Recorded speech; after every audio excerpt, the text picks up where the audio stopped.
Alors, on va voir comment établir l'équation cartésienne d'une courbe plane qui est produite à partir d'une autre dont l'équation est connue. Alors, on suppose qu'on a ici une courbe qui s'appelle C0, peu importe si c'est le graphe d'une fonction ou pas du tout, si c'est une courbe ouverte ou fermée, peu importe, c'est une courbe plane, son équation est connue. Ça veut dire que si on prend un point quelconque de cette courbe qui s'appelle P0 et qui aurait comme coordonnées deux nombres x0 et y0, eh bien, on connaît la relation qui lie x0 et y0 chaque fois que le point se trouve sur la courbe, c'est-à-dire l'équation cartésienne de C0. Et cette équation cartésienne, on peut toujours l'écrire de cette façon-ci, une expression, une relation dans laquelle interviennent x0, y0 qui est égal à 0. Vous pouvez imaginer par exemple l'équation cartésienne d'une droite qui serait y0 égale 3x0. Il y a moyen de tout rapatrier à gauche du égal et de dire ceci c'est une expression qui dépend de x0, y0 et qu'on égale à 0. Bien. Et maintenant, ce qu'on voudrait, c'est produire l'équation cartésienne de la courbe C, c'est-à-dire une relation qui, elle, fait intervenir x et y, les coordonnées d'un point P quelconque de la courbe C. Bien.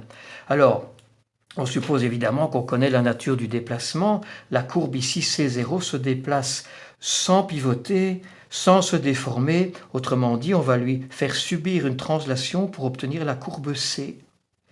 Et une translation est entièrement caractérisée, une translation ou un déplacement de ce genre-là, sans pivoter, sans déformation, par le fait de connaître les coordonnées d'un point de la courbe de départ et les coordonnées du point correspondant sur la courbe d'arrivée. Si on a cela, A0 et A, eh bien le vecteur A0A détermine entièrement et sans ambiguïté le déplacement de la courbe en entier, puisque ça définit en effet une direction, un sens et une longueur de déplacement de façon claire, nette et précise. Donc il suffit de connaître les coordonnées d'un point sur une courbe et de son correspondant sur l'autre. Clairement, ça pourrait être par exemple le sommet d'une parabole, la parabole de départ, et puis le sommet équivalent, les coordonnées du sommet lorsque la parabole s'est déplacée dans le plan. Ça pourrait être les coordonnées d'un point qui n'est pas sur la courbe, par exemple le centre d'une ellipse, qui se déplace du point A au point C. Peu importe comment on obtient les composantes de ce vecteur, et supposons ici que ces composantes soient deux nombres R et S, qui, dans le cas où le vecteur est lié, sont aussi les coordonnées du point extrémité de ce vecteur. Et du coup, pour trouver la relation qui lie x et y, les coordonnées d'un point de C, il suffit d'examiner le vecteur P0P et de dire que ce vecteur est égal au vecteur OC ou A0A, le vecteur qui a comme composante R et S. Alors deux vecteurs sont égaux quand leurs composantes sont égales, et les composantes du vecteur P0P, eh bien on les obtient en calculant pour les abscisses et les ordonnées de P et P0, extrémité moins origine. Extrémité, x, y, moins origine, x indice 0, y indice 0, le tout égale R et S. Et ces deux relations qui sont ici, on va les exploiter de deux façons différentes pour obtenir deux résultats différents très intéressants. La première chose que l'on va faire, c'est isoler ici x0. Je le fais passer à droite du égal, donc c'est le R qui passe à gauche et on obtient x moins R. Même chose pour y0 qui vaut y moins S. Et maintenant, comme on a une relation qui lie x0, y0, on va utiliser cette relation pour dire la relation qui lie x0, mais qui est x moins R, et y0, qui est y moins S, elle vaut 0. Et ça, c'est une relation qui lie x et y, les coordonnées d'un point de la courbe C. C'est donc l'équation cartésienne de la courbe C. Et c'est une relation entre x moins r et y moins s qui est la même que la relation qui était ici. Autrement dit, pour trouver l'équation cartésienne de C, ce que l'on va faire, c'est démarrer avec l'équation cartésienne de C0, celle-ci, et dans cette équation, alors évidemment ici, ce qui est peut-être un peu perturbant, c'est qu'il y a des x0 et des x. En général, quand on travaille avec plusieurs courbes planes, dans le même problème, les coordonnées d'un point de chaque courbe s'appellent x et y. On travaille avec une fonction f de x, g de x, le x reste x. Et donc ici, ça veut dire qu'on démarre avec l'équation cartésienne de C, x, y, et on remplace x, y par x moins r et y moins s. Autrement dit, pour trouver l'équation cartésienne de C, on démarre avec l'équation cartésienne de C0 et on remplace x par x moins r et y par y moins s. Pour parler simple, on fait moins r moins s à xy.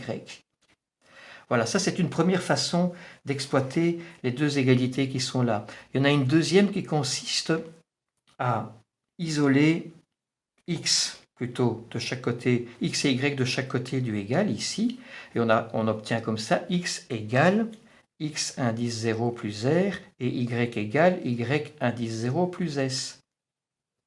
Ça veut dire que les coordonnées x et y d'un point P de la courbe C s'obtiennent en rajoutant R et S aux coordonnées x0 d'un point P0 de la courbe C0. Donc pour trouver les coordonnées d'un point quelconque, on commence avec les coordonnées de P0 et on fait plus R plus S, plus R à l'abscisse, plus S à l'ordonnée, et on obtient les coordonnées de n'importe quel point de la courbe d'arrivée sur base des coordonnées d'un point de la courbe de départ.